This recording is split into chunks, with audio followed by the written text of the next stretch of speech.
Hello friends, welcome to my channel Mousumi on the way. আশা করি তোমরা সবাই খুব ভালো আছো আর আমরাও খুব ভালো আছি। তো এই যে দেখতে পাচ্ছ, আমি কিন্তু গণপতি বানিয়েছিলাম। এটা কিন্তু আমার নিজের আইডিয়া ছিল না, আমি একটা ফেসবুক পেজে এই ভিডিওটা দেখেছিলাম, তাই ভাবলাম যে চলো আমিও বানাই। আর এটা অন্য কিছুই সম্পূর্ণ ও আলাদা একটা ফুল দিয়েছিল। আর সম্পূর্ণ দেখো, সমস্ত জিনিসটাই তো কপি করে বলা যায় না। ও একটু আলাদা রকম বানিয়েছিল, আমি একটু আলাদা রকম বানিয়েছি। তো আমার খুব ভালো লাগছিল এই ভিডিওটা, তাই জন্য একটু নিজে বানিয়ে ফেললাম। তো কেমন লেগেছে তোমাদের অবশ্যই কিন্তু জানিও। আর এই দেখো, এই ফুলগুলো হচ্ছে সেই বন্য ফুল, যেগুলো তোমরা জানো মাঠে ঘাটে এখানে সেখানে হয়ে থাকে। আর পাতাগুলো হচ্ছে জবা ফুলের পাতা। খুব সুন্দর আইডিয়াটা যে বানিয়েছিল, তাকে ইন্সপিরেশন করেই আমি কিন্তু নিজের জন্য বানিয়ে নিয়েছিলাম ভিডিওতে। তো কেমন লাগছে বলো গণপতি বাপ্পাকে, আর বলো গণপতি বাপ্পা মোরিয়া। তার মতো হয়তো সুন্দর হয়নি, কিন্তু চেষ্টা করেছি। দিনই ছিল গণেশ পুজো। তো গণেশ পুজো উপলক্ষে নয়, অ্যাকচুয়ালি আমার পরের দিন এক্সাম রয়েছে। আর সবাই কিন্তু আগের ভিডিওগুলোতে তোমরা জেনে গিয়েছো আমার কিন্তু গর্বে, তাই আমাকে পরীক্ষা দিতে যেতে হয়। তো তারই উদ্দেশ্যে আমরা কিন্তু বেরিয়ে পড়েছি দুপুরবেলা না, 10টার দিকে করে বেরিয়ে পড়েছি। আর ট্রেনে মানে মেদিনীপুরে পৌঁছতে প্রায় আমাদের 2:30 বেজে যায়। তারপরে এই যে দেখো, আমরা কিন্তু গড়বেতায় চলে এসেছি। আর এই গড়বেতার জায়গাটাকে নিয়ে মানে খুব সুন্দর লাগলো আমার। আর পরে যাব কি না জানি না, আশা করি যদি আমি ফেল করি তাহলে হয়তো যাব, তাই না? তো নিজের দুর্নাম নিজেই করছি। এক্সামগুলো তো মোটামুটি ভালোই হয়েছে। দেখো, আমরা কিন্তু গড়বেতে চলে এসেছি আমাদের হোটেল রুমটায়। আর দেখো দরজা জানাগুলো কেমন লাগিয়ে দিচ্ছে। আর এই দেখো কত বৃষ্টি হচ্ছে এখন বাইরে, ভীষণ পরিমাণে বৃষ্টি। আমরা পুরো বৃষ্টি মাথায় নিয়ে চলে এসেছি। তো এবার কিন্তু আমরা সেই পূর্ণিমা গেস্ট হাউসেই উঠে পড়েছি, কিন্তু এটা আলাদা রুম ছিল, এটা কম টাকার রুমে। তো যেহেতু তাদের গণেশ পুজো ছিল, ওপরের রুমগুলো তাই হচ্ছে একদম বন্ধ রেখেছিল। ওপরেই ওনাদের যেহেতু গণেশ ঠাকুর রয়েছেন। তো অবশ্যই তোমাদের অনেক কিছুই শেয়ার করব এই ভিডিওর মধ্যে, মায়ের ভালোবাসা রয়েছে এই ভিডিওর মধ্যে। তো যাই হোক, ভিডিওটা তোমরা শেষ পর্যন্ত দেখতে থাকো, আশা করি তোমাদের ভালো লাগবে।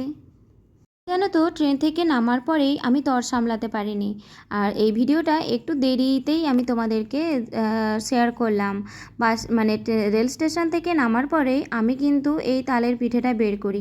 কে কে এই তালের পোড়া পিঠে খেতে খুব ভালোবাসো? আমি কিন্তু প্রায় 10-12 বছর পরে এই পিঠে খেলাম, তাও বা মায়ের হাতে। আর আগে কখনো আমি কারো হাতে পিঠে খাইনি এই তালের পিঠেটা, এই পোড়া পিঠে। আর আমার হাজব্যান্ড তো বললো সে অনেক ছোটোবেলায় খেয়েছিল। ও বললো কিন্তু দারুণ হয়েছে এই পোড়া পিঠে, সত্যি কিন্তু আমার মায়ের হাতে জাদু রয়েছে। আর মা অনেক ভালোবেসে আমার জন্য পাঠিয়েছে। অ্যাকচুয়ালি কাল যেদিন পরীক্ষা দেবো তার আগের দিন মাকে বললাম মা পিঠে খেতে ইচ্ছে হয়েছে, তাই মা এই পিঠে বানিয়ে দিল। এছাড়াও মা কিন্তু আমাদের মানে দুপুরবেলার খাবারটাও পাঠিয়ে দিয়েছিল। অ্যাকচুয়ালি আমার হাজব্যান্ড যেহেতু কলকাতা থেকেই এসেছে মেদিনীপুরে, আমরা বেলপাহাড়ি থেকে মেদিনীপুরে এসেছি, আর আমার হাজব্যান্ড এসেছে কলকাতা থেকে মেদিনীপুরে। তো কলকাতা থেকে আসার পথে আমাদের বাড়ি যেহেতু পড়ে, তো সেইখানেই হচ্ছে আমার মা আমার ভাইয়ের হাতে এই খাবারগুলো পাঠিয়ে দেয়। সত্যি মা যদি সেদিন খাবারগুলো না পাঠাতো খুবই অসহায় মনে হতো। কারণ পরের দিন ওইখানে যে বুড়িভোজ হোটেলটা ছিল গণেশ পুজোর জন্য, ওরা ওই মাছ মাংস সব যেহেতু খায় না, তাই জন্য ওরা বন্ধ রেখেছিল। তাই অনেক চিন্তায় পড়ে যেতে হতো, যদি মা খাবার না পাঠাতো হয়তো কোথায় যে খেতে যেতাম তার ঠিক নেই। আর প্রচণ্ড সেদিন বৃষ্টিও হচ্ছিল। ওই জন্য মানে কি বলতো, আমরা সন্তানরা অনেক সময় কিন্তু মা বাবার প্রতি অনেক অনেক রেগে থাকি, অভিমান করে থাকি, বাবা মায়ের সঙ্গে অনেক তর্ক বিতর্ক করি। কিন্তু একটা অসহায় সময়ে দেখবে মানে মা বাবা ছাড়া আর কেউ তোমার পাশে দাঁড়াবে না, তাই না বলো? কিন্তু আমি যত বড় হচ্ছি তত যেন খুব ভালোভাবে মনে করছি। আমি যখন একটু অল্প বয়স ছিলাম, মানে ধরো এই কিছুদিন যাবৎ আগে পর্যন্ত মা বাবার প্রতি প্রচুর রাগ হতো, আমি প্রচুর ঝগড়াও করতাম, তর্কাতর্কিও করতাম। কিন্তু এখন যত বড় হচ্ছি না, তত মা বাবার মূল্যটা বুঝতে পারি, বিশেষ করে আমি যেহেতু মা হয়েছি। চলো একবার তোমাদের বলে দিই মা আমাদের জন্য কি পাঠিয়েছিল। ওলকপি মূলো, ওই যে ওলকপি ভাতে যেটা বলতেই পারো, এটা বেশ সুন্দর লাগছিল, দারুণ টেস্টি ছিল। আর মাছের ঝাল ছিল, আর শাক ভাজা। তো দারুণ দারুণ খেতে ছিল, যেটা খেতে এত ভালো লাগছে ওই ক্ষুধার্ত পেটে, মানে কি বলবো, তো অমৃত সমান। মায়ের হাতের খাবার তো সবসময় অতুলনীয় হয়, তাই না? তো আর এই দেখো মৈনা কত বদমাস, ও কিন্তু ভাত খেলো না। ও যেহেতু ভাত খেয়ে এসেছিলো বাড়ি থেকে, সেই জন্য ভাত খায়নি। ওকে সকালেই আমি ভাত খাইয়ে দিয়েছিলাম, কারণ বাচ্চা ছেলে তো, আর যেতে যেতে আমাদের প্রায় 3-4 বেজে যাবে, তাই জন্য ওকে 10টার মধ্যেই সেদিন বাড়িতে ভাত রান্না করে ওকে খাইয়ে দিয়েছিলাম। তারপরে ও এই যে চাউমিন খেতে বসে গেছে। আর গড়বেতার একটা সমস্যা রয়েছে কি, এখানে না খুব কাছাকাছি হোটেলগুলো ছিল না, মানে খাওয়ার হোটেল। আমার জন্য এই ভিডিওতে কিন্তু তখন হয়েছিল গুড মর্নিং, কিন্তু এখন তোমরা যেহেতু ভিডিওটা দেখছো তাই এখন কিন্তু গুড ইভিনিং, তাই না? তো এই যে মৈনাক আর ওর পাপা মিলে ওরা কিন্তু বাজারে গিয়েছিল, আর আমি রুমের মধ্যে ছিলাম, পড়াশোনা করছিলাম। তো তারই মধ্যে ওরা বাজারে গিয়ে দেখো কি কি সব নিয়ে এসেছে, একটু তোমাদের সঙ্গে শেয়ার করি। তো দেখো এই গড়বেতার লুচি, এটা লুচি বলবে কি না তোমরা জানি না, এটা অ্যাকচুয়ালি পরোটার মতন, কিন্তু এখানে লুচি নামে বিক্রি হচ্ছে। দেখো সাইজ দেখছো লুচির, এই দেখো এত বড় বড় লুচি বিক্রি। তো মৈনাককে আগে ভাগ করে দিয়ে দিই। তুমি দেখো মৈনাকের খাওয়া, মৈনাক হচ্ছে টক দই দিয়ে খাবে। না এই ধারে ওই মাঝখানে ডাল হয়েছে হয়েছে হয়েছে হয়েছে। দেখো টক দই দিয়ে কে লুচি খাও, মৈনাক খাই লুচি টক দই দিয়ে। খাও খাও, ডান হাত দিয়ে।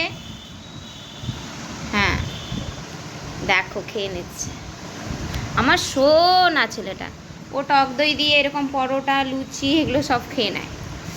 আর এখানে দেখো বাবা রে, আমার মা যে কালকে ভাত দিয়েছিল সে ভাত ছিলই, তার জন্য আমার হাজব্যান্ড দেখো কী সব নিয়ে এসেছে।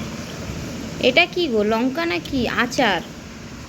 এখানে রয়েছে আচার, পান্তা ভাত হয়ে গেছে সেটা পুরো। আর এই যে কুমড়োর চপ, আর এটা আলুর চপ, কুমড়োর চপ আলুর চপ। কেমন লাগছে সোনা, কেমন লাগছে মা লুচি দিয়ে দই খেতে? কেমন লাগছে, কেমন লাগছে বলছো না? হ্যাঁ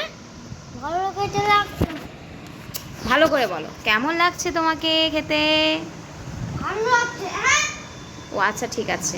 তো এই দেখো বাইরের ওয়েদার কি সুন্দর, রোদ উঠেছে। এবার দেখো অ্যাকচুয়ালি নিচে না প্রচণ্ড নোংরা এখন, তো সেই জন্য আমরা ওপরেই একটু খেয়ে নিচ্ছি আজকে।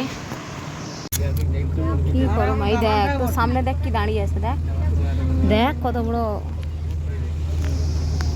দেখ কত বড়, এই দেখ তো সামনে দেখ কি দাঁড়িয়ে আছে, দেখ জেসিবি, দেখো জেসিবি গাড়ি দাঁড়িয়ে আছে কত বড়।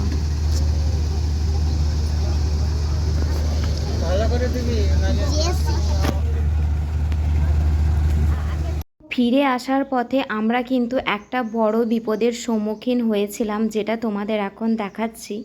সামনে কিন্তু একটা বড় গাড়ি ফেঁসে গিয়েছিল, যার জন্য পুরো রাস্তা বন্ধ হয়ে যায়। প্রায় আধ ঘন্টা ধরে আমাদের রাস্তায় দাঁড়িয়ে থাকতে হয়, তাও বা ঘন জঙ্গলের পাশে। এখন রাত্রি বাজে প্রায় 7টা। ঘন জঙ্গলের পাশে হওয়ার ফলে তার জন্য আরও ঘুটঘুটে অন্ধকার হয়ে যায় চারিদিক।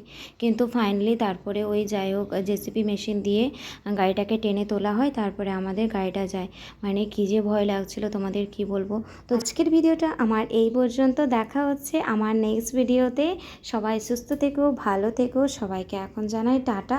আর হ্যাঁ, অতি অবশ্যই আমার চ্যানেলে চোখ রেখো, আমি কিন্তু আরেকটা নতুন জায়গায় চলে এসেছি। তো টাটা সবাইকে।